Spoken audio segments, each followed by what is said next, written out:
Yes, Father. I've been thinking a great deal, and I've decided on my last request. Yes, what is it, my son? I want to see Mr. Holmes. Who? Mr. Sherlock Holmes, the detective. If there's any chance to prove my innocence, he's the one who can do it.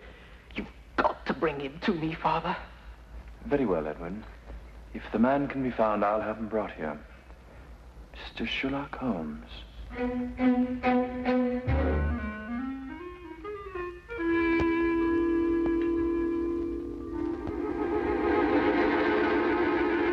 Watson, I want you to assist me in a rather unusual experiment. Experiment? What kind of an experiment? I want you to stand by while I drink this. Oh, and you'll need your stethoscope. What?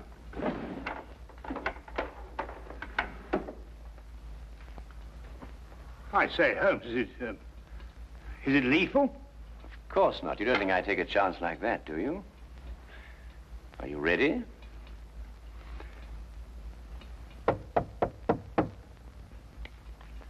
Oh, thank goodness, whoever you are. Oh, dear.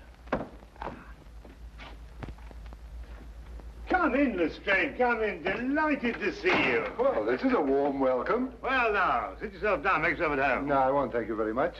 Tell me, social call? No, not exactly. Oh, what's the trouble, Lestrade? Do you remember the Phyllis Brighton murder? Oh, yes, of course. Brighton. She was stabbed, wasn't she? That's right, by her husband, Edward Brighton. About an hour ago, he made known his last request. Rather an unusual one. Oh, what was it? You. Me? Why? Well, no explanation. Simply wanted to see Sherlock Holmes. And you know, Holmes, wherever it's humanly possible, we try to fulfill these last requests of condemned men. Naturally. And I take it that his execution is imminent then, Lestrade? Yes, at dawn. He has about 7 hours to live. Come on then, Watson. We have little time to lose. If a man calls for me in his final hours, it may mean that we too shall be called upon to fulfill a final request. And 7 hours is little enough time when a gallows is at the end.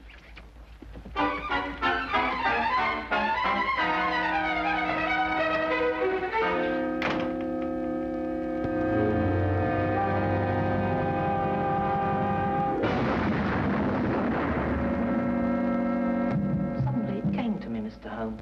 I was lying here on my cot, and suddenly I remembered something that happened the night of the murder. It had entirely escaped my memory until now. What was that recollection, Mr. Brighton? I'm afraid it won't make sense to you until you understand some of the other facts in the case. Oh, yes, of course. Well, please go on.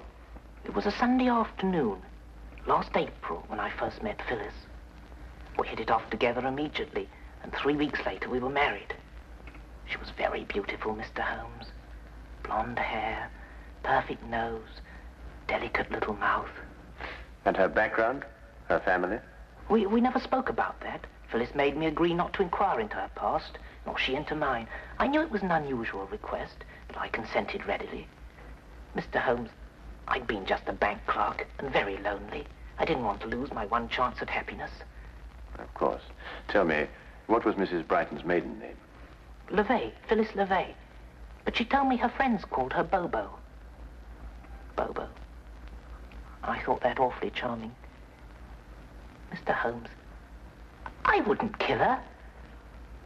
I bought her a little home in Benedict Lane. I insured my life for £2,000 so that she'd be well protected in case I should die. I gave her everything she wanted. Every moment counts, Mr. Brighton. Now, you must tell me what happened the night of your wife's death. Oh, yes. That night we had our first argument. It was over a very trivial matter.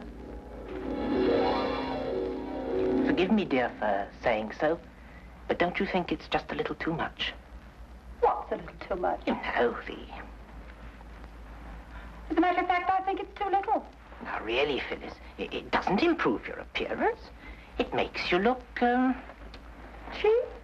I didn't say that. I merely said... You're afraid I'm going to shock the Kimballs, and I simply won't go. You know very well the Kimballs are expecting us. There's no need to carry on like this. I'm not carrying on, Edward. You're the one. I think I'd better take a breath of air before I say something unkind. Suit yourself. You're really a sweetie, Edward, but sometimes you're just so stuffy.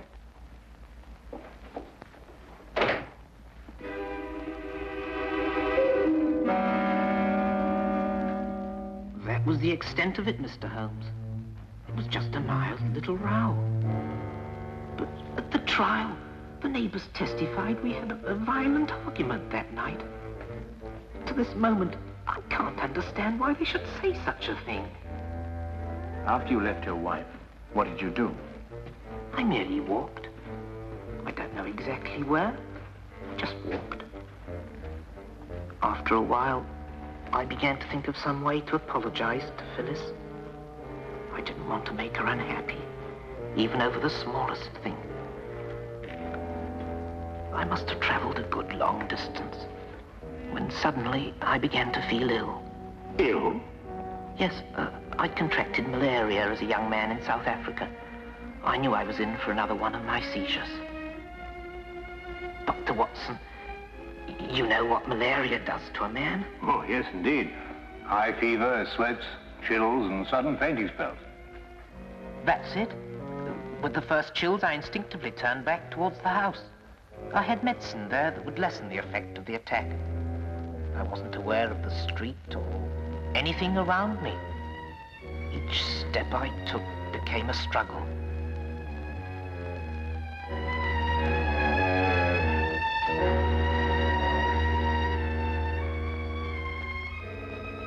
I barely made it to my home. I stumbled onto the front steps, and there it was, on the ground. I knew it didn't belong to me, but instinctively I reached for it. And that's all I remember. When I came to, the house was swarming with police and Phyllis was dead. This object you saw on the ground, what was it? That's the maddening part. I don't remember. I'm only positive there was something, and it didn't belong to me. But, Mr. Brighton, have you any recollection of its general shape, size, or color? No, sir. Nothing beyond what I've told you. This has been most illuminating. Good night, Mr. Brighton. Come, Watson. I realize I haven't given you very much to go on, Mr. Holmes. Perhaps not even the slender thread you require. But a man will pray for a miracle when he's only a few hours remaining on this earth.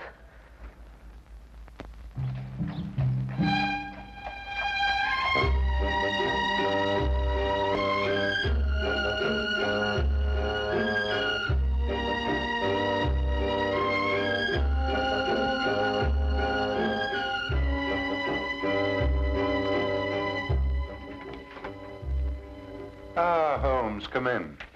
What did Brighton want?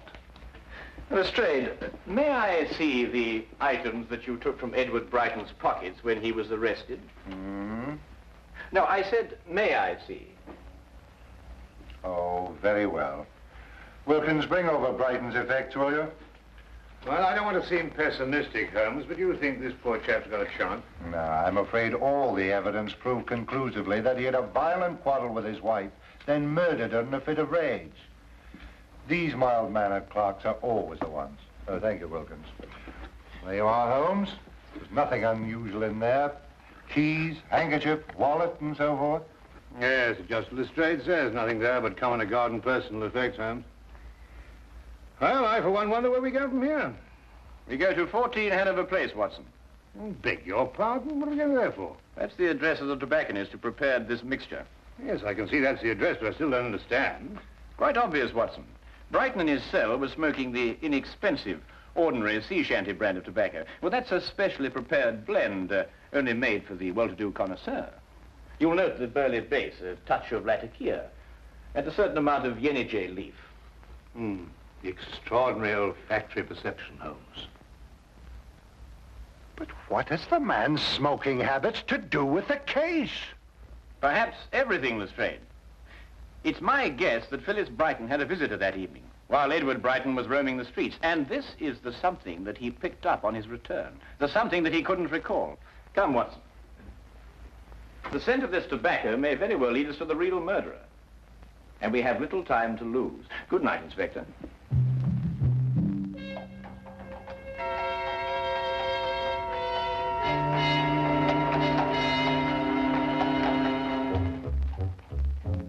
The package of tobacco was a thin thread to follow. and it seemed a desperate chance for Holmes to take. With only a few hours standing between Brighton and death, there was no time for false leads that would have to be abandoned. A mistake now would mean disaster.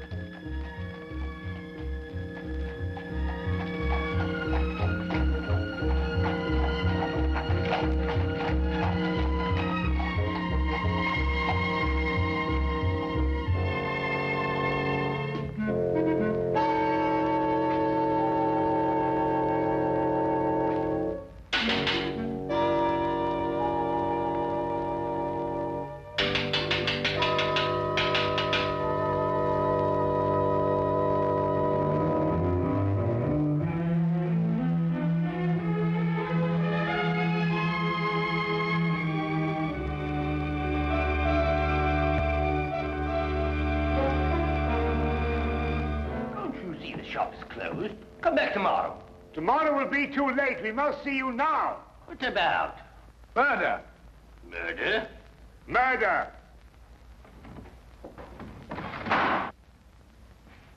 Oh, well, I could do with a good cigar. Yeah, I don't believe we'll have time for that, Watson. You choose a cigar like another man chooses a wife. Oh, I say, really, Holmes. Murder? Yes. My name is Sherlock Holmes. This is Dr. Watson. May we come in, please? Oh, it's Mr. Holmes. Indeed, do come in. Come in. Thank you. My shop is at your disposal. Mr. Carruthers, a man's life is at stake. The information you may give us may very well save him from the gallows. I'd like to have a look at your client's ledger with the names and addresses of all those who smoke this blend of tobacco. Why, certainly, Mr. Holmes. It's my own special mixture, you know. Not many of my clients have the discernment or the cash to smoke it. I hope this will be some help to you. But I say, Holmes, there's at least 50 names on that list. It'll take days to check through all of them, and time's getting desperately short. Aha. Mr. Langsley Prime, 8 Groveley Square. Langsley Prime, who's he? I haven't the slightest idea, but we must get to him immediately, Watson. But now, why Langsley Prime amongst all those names? Because 8 Groveley Square is in the docks section of the city, and all the other addresses in the ledger were in the more fashionable neighborhoods. Doesn't that strike you as unusual? Yes, it does, now you come to mention it. Whereas you may recall, Watson, that the late Mrs. Brighton didn't wish to reveal her background.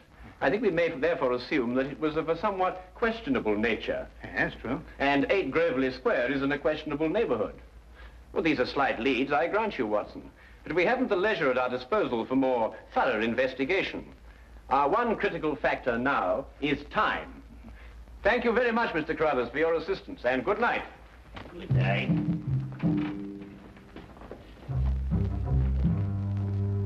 Murder.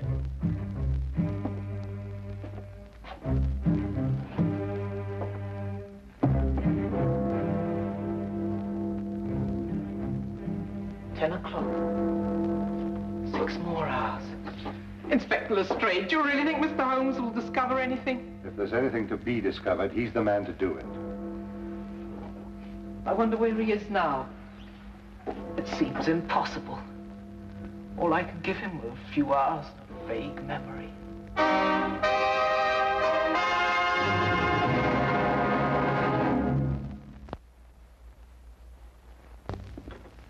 This was Mr. Priam's room, Mr. Holmes. He left me 2 weeks ago. And him owing me back rent, that scoundrel. Did he leave you in a forwarding address, Mrs. Chivy? Ooh, not him. He just left a note saying he was gone and got a job, that's all. Tell me, Mrs. Chivy, what sort of a man was he? I mean, what did he look like? Well, he was tall and kind of handsome, you might say. Then again, you might not. What do you want him for? He's not in some kind of trouble, is he? Not necessarily.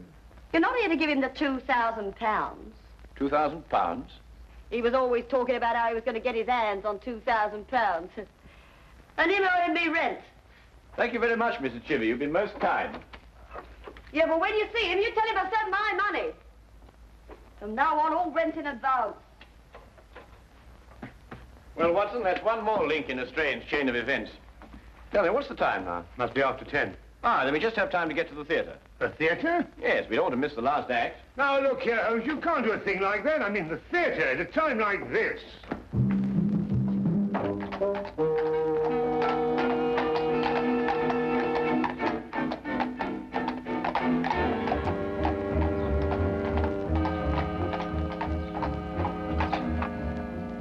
say, Holmes, your desire for entertainment is most callous.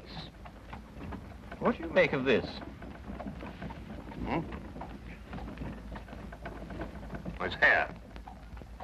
And just the same, I can't see how you can go on sitting there reading the paper with apparent indifference to the matter in hand. It's not ordinary hair, Watson. It's crepe hair, used to make false beards and moustaches. Oh, nonsense. I mean, if a man wants a moustache, he can grow one like anybody else. Well, Watson, actors often have need of simulated beards and moustaches. Actors? Yes? Do you mean it's an actor we're after? I'd wager so, inasmuch as I discovered that in Mr. Priam's dressing table drawer. I see. But even then, Holmes, how are we going to find out what theatre he's performing in? I mean, there must be at least 24 plays being presented in London this evening alone. That is precisely my reason for reading the theatrical page of the newspaper. And I noticed that only one play opened at the same time our Mr. Priam suddenly departed from Mrs. Chivy's lodging house. I hope you like Shakespeare, Watson.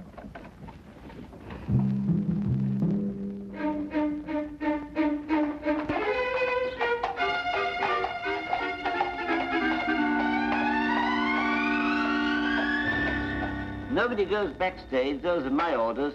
But my good man. If you're from the costumes company, you can't touch a thing until after the show. As Mr. Pettifoot says, he'll be able to pay by the end of the week. I am not here for the costumes. I'm here on a very much more important matter, one in which every moment counts. Mr. Pettifoot says? See here. This gentleman here was Sherlock Holmes. Sherlock Holmes, the detective? Yes. Checkmate.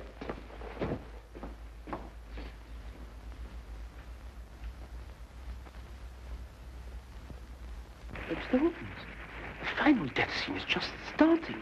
I can't ring down the curtain until it's all over. And how do you know that Mr. Priam is the man that you are looking for? No. I'm very sorry. You'll just have to wait until the end of the play. The show must go on. My dear sir, a man's life is at stake. With all due respect to the bard, I may be forced to tread the boards myself. Holmes? Holmes, where are you? Oh. I nearly broke my blasted neck finding you. Watson, this is Mr. Pettifoot. Pettifoot? What? Foot. You know. Foot. Oh, I beg your pardon. Mr. Pettifoot, my friend and associate, Dr. Watson. How do you do? How do you do? Mr. Pettifoot refuses to lower the curtain, Watson. Absolutely. The tradition of the theatre does not permit it. Now, I must ask you gentlemen to leave. Leave. Oh, please, leave. Oh, very well. Come on, Watson. It is the cause. It is the cause, my soul. Let me not name it to you, you chaste stars. It is the cause.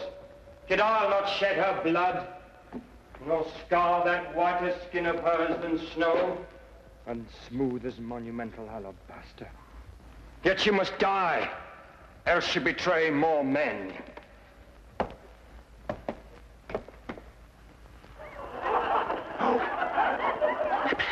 Put out the light, and then put out the light. If I quench thee, they flaming minister, I can again their former light restore. Should I repent me, but once put out the light. Thou cunning's pattern of excelling nature, I know not where is thy Promethean heat, but can thy life illume? When I have plucked the rose, I cannot give it vital growth again.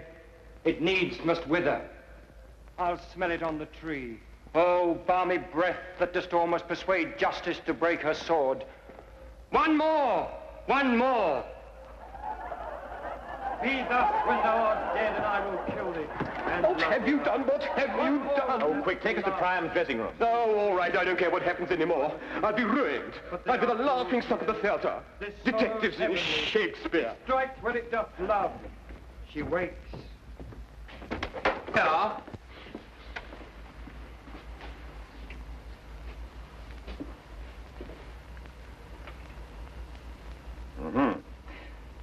Well, the final thread is woven, Watson. Or should I say, rather, that every hair is at last in place.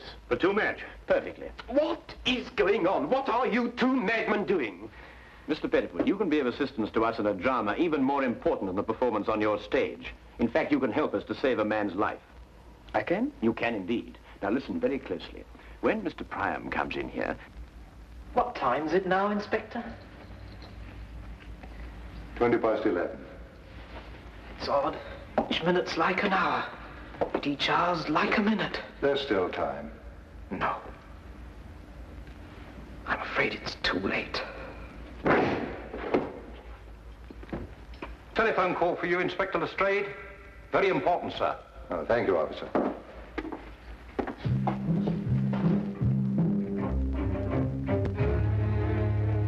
Say, Holmes, he'll be here in a minute. You want me to hide behind the door and jump him as he comes in? No, you needn't do that, Watson. Just sit there and do nothing, whatever happens. Right. He's coming.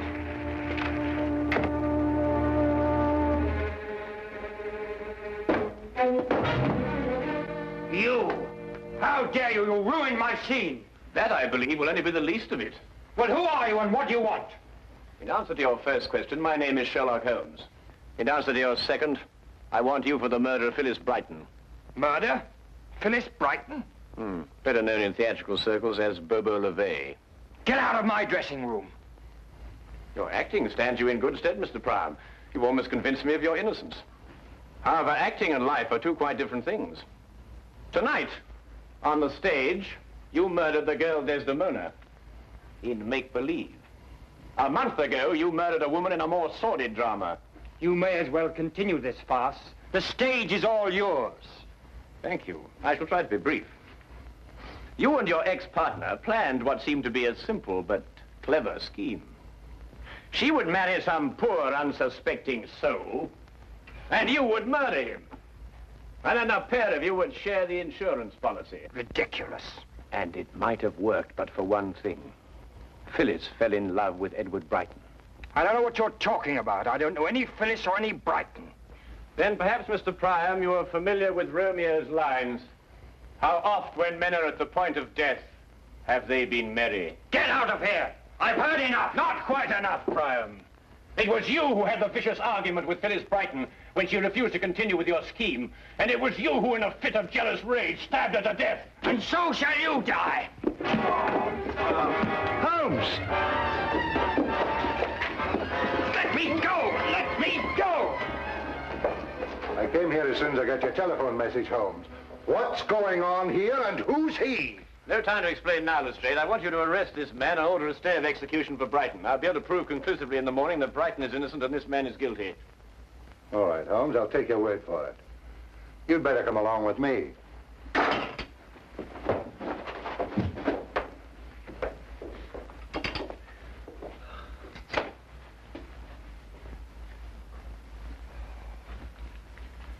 Oh, I must admit, Holmes, I've been far too shaken to think clearly, but just the same, I can't believe it. I mean, with my very eyes, I saw him stab you with that dagger. Holmes, what on earth? Watson, if actors were allowed to use real weapons on the stage, the mortality rate would be something fantastic. Observe how the blade disappears into the handle. See.